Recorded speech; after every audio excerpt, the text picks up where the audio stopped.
আজকে আমরা যে বিষয়টা নিয়ে আলোচনা করব সেটা হচ্ছে সমান্তরাল পাত ধারকের ধারকত্ব নির্ণয়। এখন সমান্তরাল পাত ধারক ব্যাপারটা আগে বলা হয়েছে যে সমান্তরাল পাত ধারক জিনিসটা কি। এটা হচ্ছে দুটো সমান্তরাল পাতকে এরকম আর কি, দুটো সদৃশ্য পাতকে সমান্তরালভাবে যদি রাখা যায়, খুব কাছাকাছি যদি রাখা যায়, তাহলে সেটা সমান্তরাল পাত ধারক হিসাবে বিবেচিত হবে। এখানে দেখতে পাচ্ছ আমি দুটো পাত নিয়েছি, একটা ধরলাম এ পাত আর একটা ধরলাম বি পাত। খুব কাছাকাছি রাখা রয়েছে এবং পাত দুটির মাঝের ডিস্টেন্সটা আমি ডি ধরেছি। এরকম দুটো পাত খুব কাছাকাছি রাখা রয়েছে এবং পাতের মাঝে একটা মাধ্যম আছে, যে মাধ্যমটার পরাবৈদ্যুতিক ধ্রুবকটা আমরা কে ধরে নিচ্ছি, ছোটো হাতের কে। পরাবৈদ্যুতিক ধ্রুবক কিছু মাধ্যম রেখেছি, বায়ুও থাকতে পারে। আমরা প্রথমে একটা পরাবৈদ্যুতিক মাধ্যম রয়েছে, অন্তরক মাধ্যম, যার পরাবৈদ্যুতিক ধ্রুবক হচ্ছে কে, এবং এই দুটো পাত এইভাবে অবস্থান করার ফলে এ পাতটা এবং বি পাতটার মধ্যে বি পাতটা গ্রাউন্ডেড করা আছে। এটা গ্রাউন্ডেড করা হলো, বি পাতটা গ্রাউন্ডেড করা রয়েছে। এইভাবে একটা সমান্তরাল পাত ধারক তৈরি হয়েছে এবং এই সমান্তরাল পাত ধারকের এ পাতকে প্লাস কিউ পরিমাণ আধান দেওয়া হয়েছে এবং এই প্লাস কিউ পরিমাণ আধান এই পাতের মধ্যে সমভাবে বণ্টিত হয়েছে এবং এর আধানের এই পাতের আধানের তলমাত্রিক ঘনত্ব, এই পাতটার ক্ষেত্রফল, উভয় পাত যেহেতু সদৃশ্য পাত, উভয় পাতেরই আমরা ক্ষেত্রফল ধরে নেব আলফা, এবং এই এ পাতের প্লাস কিউ আধানের জন্য বি পাতে মাইনাস কিউ পরিমাণ আধানের আবেশ ঘটবে কাছাকাছি অংশে, মানে এ পাতের দিকে যে অংশটা রয়েছে বি পাতের সেদিকে, এবং অন্য প্রান্তে তো মুক্ত আধান, সেটা গ্রাউন্ডেড হয়ে গেছে। এগুলো আগে বলা হয়েছে। তাহলে আমরা এখানে যে বিষয়গুলো দেখে নিলাম সেটা হচ্ছে এ পাতে প্লাস কিউ আধান দেওয়া হয়েছে, এর ফলে বি পাতের মধ্যে মাইনাস কিউ পরিমাণ আধান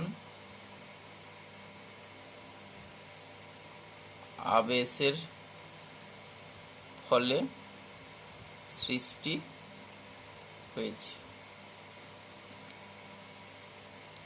অতএব এ পাতের তার আগে আমরা ধরে নেব যে এ পাতে এ ও বি পাতের ক্ষেত্রফল সমান আলফা ধরি। পাত দুটির মাঝের মাধ্যমের পরাবৈদ্যুতিক ধ্রুবক সমান কে ধরলাম পরাবৈদ্যুতিক ধ্রুবক। পাত দুটির মাঝের দূরত্ব সমান স্মল ডি। ঠিক আছে। অতএব যেহেতু এ পাতে প্লাস কিউ আধান দেওয়া হয়েছে, তাহলে এ পাতের আধানের তলমাত্রিক ঘনত্ব, that is sigma, is equal to তলমাত্রিক ঘনত্ব আধান ডিভাইডেড বাই ক্ষেত্রফল কিউ বাই আলফা। এ পাতের আধানের তলমাত্রিক ঘনত্ব আমরা এটা বের করে রাখলাম। এখন যেহেতু এ পাত এবং বি পাত খুব কাছাকাছি আছে এবং এর ফলে এ পাত এবং বি পাতের মাঝের অংশে প্রত্যেকটা বিন্দুতে প্রাবল্যের মান সমান, তড়িৎ প্রাবল্যের মান সমান হিসাবে ধরে নেওয়া হয়। যদিও প্রান্তের দিকে প্রাবল্য একটু মান সমান হয় না, কিন্তু মধ্যবর্তী সমস্ত অংশে প্রাবল্যের মান সমান হিসাবে আমরা ধরে নেব। অর্থাৎ এ পাত এবং বি পাতের মাঝের যে তড়িৎ ক্ষেত্রটা, সেই তড়িৎ ক্ষেত্রটা সুষম তড়িৎ ক্ষেত্র হিসাবে বিবেচিত হবে। এ পাত ও বি পাতের মাঝের অংশের সমস্ত বিন্দুর তড়িৎ প্রাবল্য সমান হিসাবে বিবেচনা করা যায়। প্রাবল্যটা সব জায়গায় সমান। এবং আমরা যখন গসেস থিওরেম পড়েছি, সেই গসেস থিওরেমে ওখানে আমরা দেখেছি যে ইনফিনাইটলি লং কোনো পাতে যদি সুষমভাবে আধান বণ্টিত থাকে, তাহলে তার খুব কাছাকাছি অংশে প্রাবল্যের মান যেটা হয় সেটা আমরা জানি যে আধানের তলমাত্রিক ঘনত্ব ডিভাইডেড বাই 2 ইন্টু এপসাইলন, ওই মাধ্যমের তড়িৎ ভেদ্যতা। তা সেইটা আমরা এখানে একদম সরাসরি প্রয়োগ করব। ধরলাম যে এই এ পাতের কাছাকাছি অংশে কোনো একটা বিন্দুর প্রাবল্য ধরে নিলাম,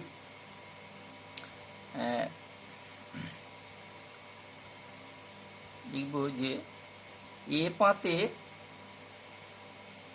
প্লাস কিউ আধানের জন্য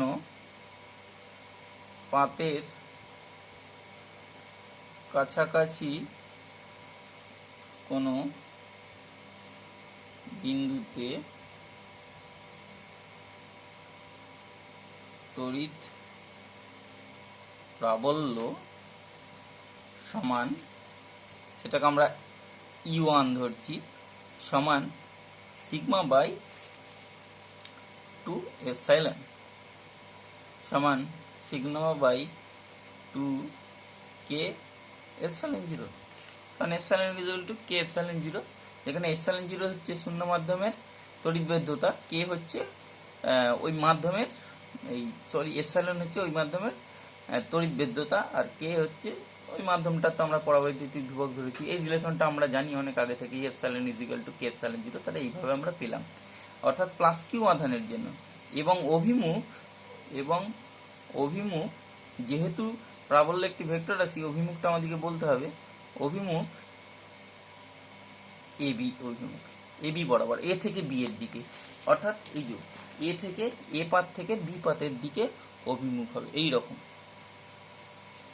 এইভাবে প্রাবল্যের অভিমুখটা। ঠিক আছে, এ পাতের জন্য প্রাবল্যের অভিমুখ এ থেকে বি এর দিকে। এখন বি পাতের মাইনাস কিউ আধানের জন্য ওই পূর্বের বিন্দুতেই, ওই বিন্দুর তড়িৎ প্রাবল্য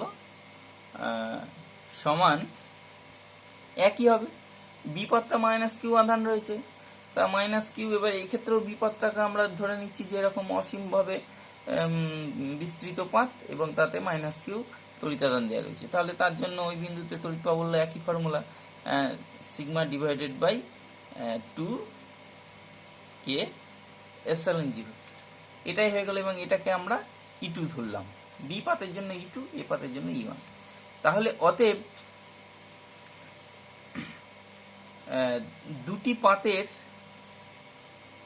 দুটি পাতের মাঝের যে কোনো বিন্দুতে হ্যাঁ সরি, এইটারও অভিমুখ কিন্তু বলতে হবে, কারণ এটা ভেক্টর রাশি। অভিমুখ কিন্তু এ থেকে বি এর দিকেই, এ থেকে এবি বরাবর। কারণ পজিটিভ আধানের উপর বল, তা পজিটিভ একক আধানের উপর বল, তাহলে সেটা নেগেটিভের দিকে, মাইনাসের দিকে, অর্থাৎ এ থেকে বি এর দিকেই। এবার কি দুটি পাতের মাঝের যে কোনো বিন্দুতে মোট প্রাবল্য বা প্রাবল্য আর কি, মোট বললে ভুল হবে, প্রাবল্য ওই দুটো পাতের জন্য প্রাবল্য, বিন্দুতে প্রাবল্য, যে কোনো বিন্দুতে প্রাবল্য E is equal to E1 plus E2 হবে, E1 প্লাস E2, এবং E1 এর মান আমরা এখানে বের করে রেখেছি sigma by 2k epsilon 0, E2 মানও বেরিয়েছে সিগমা বাই 2k এপসাইলন 0, তাহলে এটা বেরিয়ে যাচ্ছে আমাদের কি সিগমা বাই কে এপসাইলন 0। এখন এই সিগমার যে মানটা, সিগমার মানটা আমরা আগে বের করে রেখেছি যে কিউ ডিভাইডেড বাই আলফা, তাহলে কিউ ডিভাইডেড বাই আলফা যদি আমরা এখানে বসিয়ে দিই তাহলে এটা আমরা পেয়ে যাব যে Q divided by K epsilon 0 alpha. ঠিক আছে, এইটা আমরা পেয়ে গেলাম কি, যে এই দুটো পাতের মাঝের যে কোনো বিন্দুতে প্রাবল্যের মান, যে কোনো বিন্দুতে প্রাবল্যের মান, এটা আমরা পেয়ে গেলাম। তাহলে এটা আমরা প্রাবল্য পেয়ে গেলাম। এবার এই প্রাবল্যের সাহায্যেই আমরা দুটি পাতের মধ্যে বিভবকে বের করে নিতে পারবো। অতএব দুটি পাতের মধ্যে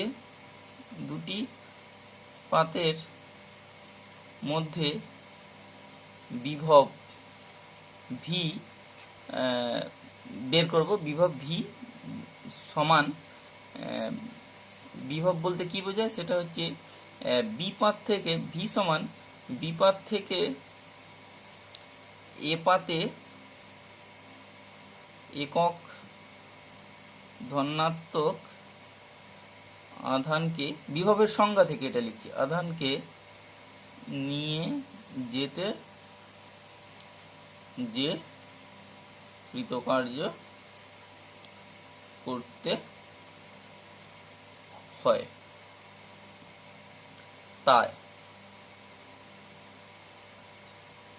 তা হলো বিভব, এ এবং বি পাতের মধ্যে বিভব। তাহলে কি লিখছি, দুটি পাতের মধ্যে বিভব V is equal to B পাত থেকে এ পাতে একক ধনাত্মক আধানকে নিয়ে যেতে যে কৃতকার্য করতে হয় তা হলো বিভব। তাহলে অতএব কৃতকার্যটা কত বেরোচ্ছে, কৃতকার্য সমান তাহলে কি, একক ধনাত্মক আধানের উপর যে বল, একক ধনাত্মক আধানকে নিয়ে যেতে কৃতকার্য, তাহলে একক ধনাত্মক আধানের উপর প্রযুক্ত বল, একক ধনাত্মক আধানের উপর প্রযুক্ত বল ইন্টু সরণ, ওই আধানটাকে যতটা সরাবো, ডি সরাবো, তাই একক ধনাত্মক আধানের উপর প্রযুক্ত বলই কিন্তু প্রাবল্য, সেটাই হবে অতএব তড়িৎ প্রাবল্য ইন্টু সরণ। তড়িৎ প্রাবল্য কত বের করেছি, ই, এই যে তড়িৎ প্রাবল্য, Q divided by K epsilon 0 alpha into সরণ ডি, তাহলে এটাই পেয়ে গেলাম বিভব, কৃতকার্যই বিভব, কৃতকার্য যেটা বিভব, তাহলে ভি ইজ ইকুয়াল টু পেয়ে গেলাম Q divided by K epsilon 0 alpha into D. তাহলে অতএব ধারকটির ধারকত্ব কি পেলাম, আমি আরেকবার ভিটা লিখে রাখছি, তাহলে ভি ইজ ইকুয়াল টু আমরা কি পেলাম, যে Q D divided by Q D divided by K epsilon 0 alpha. ঠিক আছে, এটা ভি পেয়ে গেলাম। অতএব ধারকটির ধারকত্ব C is equal to Q by V, আমরা এটা জানি কিউ সমান সিভি থেকে, C is equal to Q by V. তাহলে আমরা ভি এর মানটা বের করে ফেলেছি, তাহলে কিউ রইল, ভি এর মানটা বসিয়ে দিচ্ছি, দেখো Q D divided by K epsilon 0 alpha. তাহলে এটাকে একটু উল্টে নিলে দেখো কিউ কিউ কেটে যাচ্ছে, তাহলে এটাকে একটু এরকম হয়ে যাবে, উল্টে উপরে উঠে যাবে, তাহলে কে এপসাইলন 0 আলফা বাই ডি, এটাই হচ্ছে ধারকত্বের মান।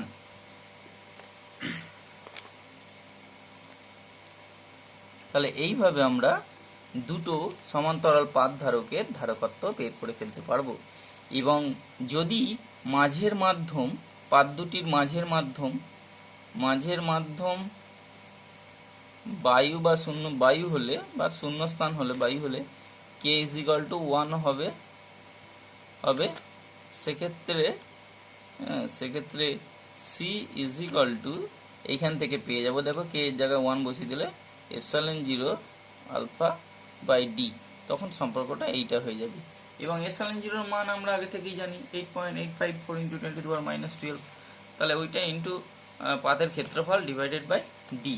তাহলে এইখান থেকে এই সম্পর্ক থেকে আমরা বুঝতে পারছি যে পাতধারকের সমান্তরাল পাতধারকের ধারকত্ব তিনটে বিষয়ের উপর নির্ভর করছে।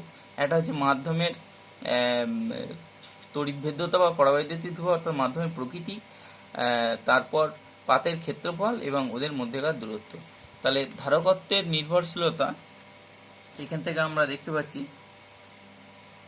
সমান্তরাল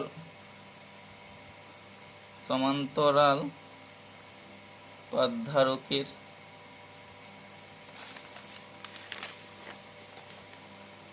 ধারকত্বের নির্ভরতা কিভাবে নির্ভরতা দেখতে পেলাম।